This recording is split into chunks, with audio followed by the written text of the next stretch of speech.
Hello, I am down with Stan and he's in the Fendt 936 Vario, and on the back is a Lemkin Diamant 11 Plough.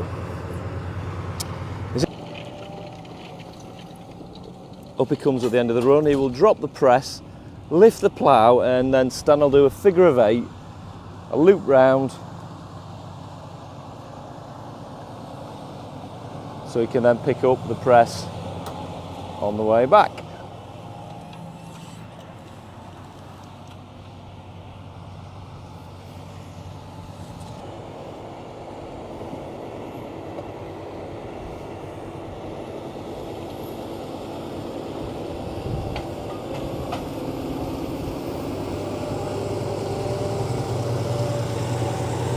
And then the press goes back over the land that's just been ploughed,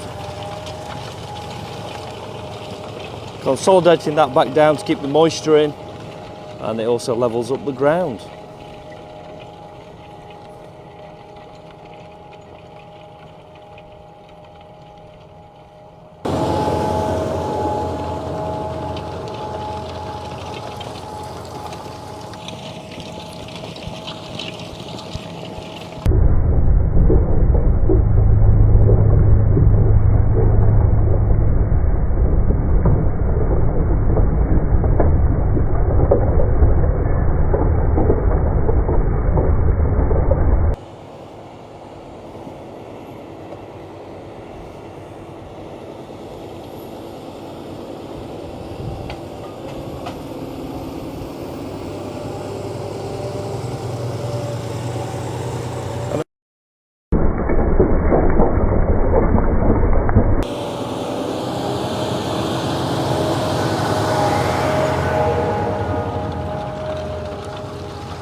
So thank you as always for watching, and I will see you on the next video.